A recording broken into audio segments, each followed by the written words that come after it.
people that was associated with the fishing. Once the fishing stopped, all those other trades, the shopkeepers, jewellers, everything, the jewellers, just the down repair there, shops, just down the repair, shipyard repairs, everything went. Well, you say that, look, I dye my hair so I look more distinguished and dye it grey. I've got a receding hairline. Well, retreating. The tide went out in your case, didn't it? I don't wear head and shoulders now, it's just shoulders.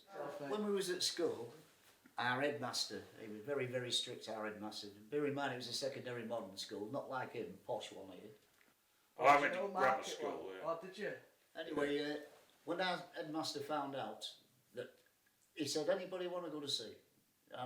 Bearing in mind I'm nearly 15, ready to leave school at 15, I went to sea at 15 anyway. Anybody want to go, class of 34 I think it was, who wants to go to sea? Half the hands went up, he didn't want to know the other half. What do you want to be? This guy said, I want to be a surveyor. He said, you don't want to be here. He said, I'm going to do nautical drawing for these guys. He's got maps out and charts and plotting charts at 15-year-old, plotting courses. He loved us. This was fishing families.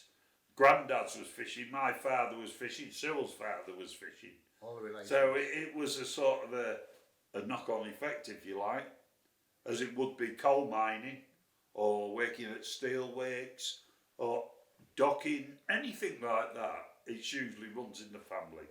Yeah. And our families date back hundreds of years, you know. It was the most rockinest town in Britain because every day was a payday. Everybody had a job. There was loads and loads of money. The whole town was buzzing. Freeman Streets and things like that was just fish. Fish created money.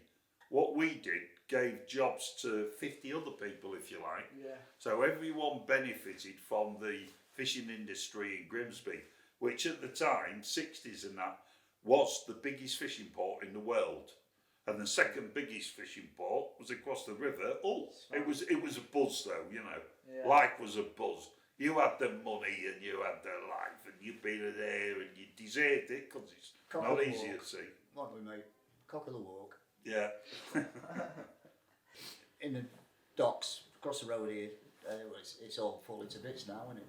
But you could walk on the North Wall when the ships tied up, all the deep water ships, the big trawlers going out of Iceland and all that. You could walk across everyone up to the lock gates, couldn't you, Matt? Either born to go to sea or you're not. It's in your blood. And within a short space of time, once you get out there and the old rolly waves and things, you soon know if that's for you or not. I don't know. We've had cases though of young strapping lads come on board, oh this is the life for me, you know. And then by the time you've got past Flamborough Head, 30 miles up, you've got to put them ashore. Because they're crying for the mothers, we want to go home. So you either are or you're not. Yeah, but saying that, my brother was a fisherman, he's dead now unfortunately, all his life, same as me dad. My dad was a chief engineer like his dad. I had uncles at skippers and all that. But none of them were seasick. I was exception to the rule. I was seasick for 18 months, every trip bringing blood up. And in the end, after about 3 or 4 trips, the cook used to knock 10 bells out of me. I was 15-year-old. Really? And I told my dad about it when I got home. My dad was bigger than him anyway, and he knocked 10 bells out of him in a local club. Yeah. It's true. Full of arthritis. We all started at round about 15-year-old. Nautical school, wasn't it, Matt? Yeah, but my mother run the nautical school. She was the head caretaker and on the board of governors. And the one thing she didn't want me to do, of course, was go to sea. So I started my career on Piggott's tugs. Went on the tugs for about 3 months. Lovely job, good job, massive job. But the call of the sea had me. I wanted to be out there. Were the lads earning good money? Well, I was on good money. It wasn't so much the money, it's something you just want to do, you know. Crave, yeah. It's a craving that's inside you that you want to go out there and you want to catch fish. But on your first trip out the dock, it was a bit daunting. It was very daunting anyway. You get aboard a ship, 15-year-old, deep water ship.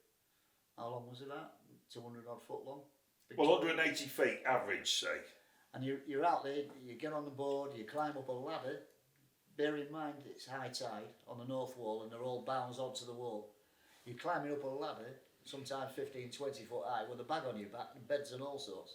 You chuck it all on, and in the end you think, what am I doing here? And I don't know a soul. 20 odd blokes, didn't know a soul.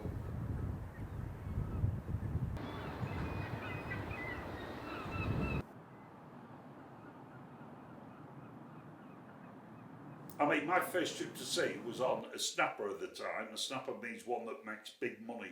It was one of the first steam trawlers called the Boston Lincoln. Big ship. Now, I was galley boy on this ship, which was an honour, if you like, to get a job on this ship. However, I wasn't very keen on the galley. But I went to sea on this ship, and we went up off the Russian coast, a place called Kildeen, which is a Russian naval base. And there we are, I'm taking skipper, Colin Newton, a mug of tea up on the bridge. That was make sure the skippers looked after. Took him this mug of tea, and he was talking because he was my dad's friend and that family friend. And as we're talking, all of a sudden, he went, look at that. And there, out the window, a submarine appeared. A big submarine. And got the window down, and the submarine hailed us in perfect English and said, Skipper, you are fishing in the wrong place. We suggest you get your gear on board now. It was a yellow submarine. Colin, bang, the emergency. And it was, sure enough, this submarine, just until we got the gear on board, and then I can imagine, I'm 15 years old. The only submarine I'd seen was probably Stingray on the television or something, you know, the ideas. And this thing was a monster. Come up alongside of us and said, get out of there. But very calmly, Colin Newton, he went, we best get out. And we did, and that was my first ever trip to sea. Can you imagine, once you're at sea and you're in a little world of your own, the camaraderie is fantastic. You looked after each other. Yeah. Nobody really argued at sea. They might fight in a pub back home and give each other a black eye. But while they was at sea, no, because your lives depended on you all working together with each other. Good crew. The camaraderie was just unbelievable. Yeah. And that's what kept us together, didn't it? All these years was when you leave in the house. Superstition played a great big part in fishermen's mums and wives and everything. Yeah.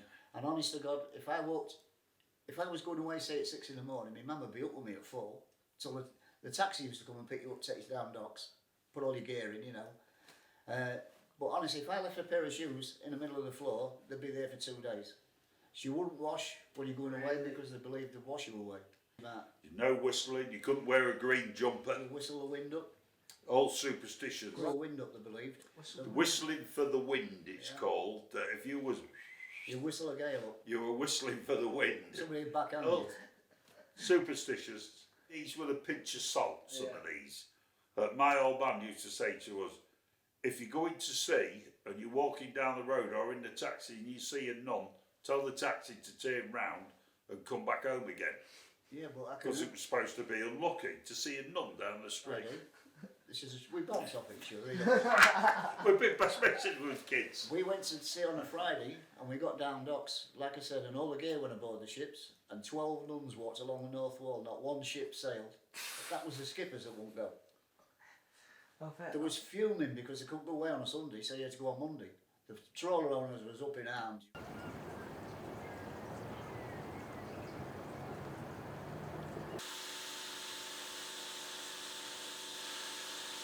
I went through 2 cod wars. Yeah. They weren't cod wars really, they were cold wars. Let's get the facts right. The Icelandic people, we don't hate each other at all. In fact, we should take a leaf out of their book. We should have done it round our islands a long time ago, and we were political footballs. We were used and abused so America could get one over the Russians. And that's what it was all about. And believe you me, anyone that's been through them, there was 3, by the way, I was in 2 of them, the latter ones obviously, but the 3 of them were all political footballs done by people that sit in houses that don't give 2 monkeys for people like us. That's when the limits went from 50 mile, didn't it? 50 mile, the first cod war. Well no, it went from a 3 mile. Sorry. I've got 3 it. miles was the original one in the 50s. Then it got put out to 10 mile, then to 50 miles, then to 200 miles, like that. That's the Boom, one boom, that, boom. that's the one that broke the donkey's back. Yeah, wasn't it, that the one? last one. So it was all politics, So then it went down a pan then. and it destroyed, or started to destroy, the heart of Grimsby and Hull and Fleetwood and other ports, Shields and all that. That was the beginning of the rot. And then the common market destroyed our fishing fleets, because they said, well, we're taking them, we're fishing all this water, you're part of the common market, we have access to your waters. Massive. Devastation. That's the Absolute word. heart ripped out of the people That's of the word. Grimsby. Desolated, wasn't it? Yeah. It Like was- we say, for every, and Ken used to work the shipyards and things like that, for every one fisherman, you could probably say there's 40 or 50 other people, depending. Think of all the shopkeepers, filleters, everyone depended on that. So, Even the tailors with the new suits. yeah, well, yeah. But Whistling it ripped the heart Yeah, everything went. out of Grimsby. It's out of the community, not just the town. It's a fishing port, and a fishing port is based on community. Everybody is sort of related to each other. We're all in the same jobs and things and families, and creates it's a way of life on its own, where nobody starved, because if anyone never had it, it didn't matter, because the neighbour would make sure they had it. That sort of ambience and things and feeling of families, the whole lot. And that was all destroyed from what the politicians did. What happened to Grimsby, that it's been taken over. When you're out of work and all that, people turn to drugs and drink and all sorts of things. So it just was an escalating downwards. It'll never be like it was, will it? You would never No. ever see them days again.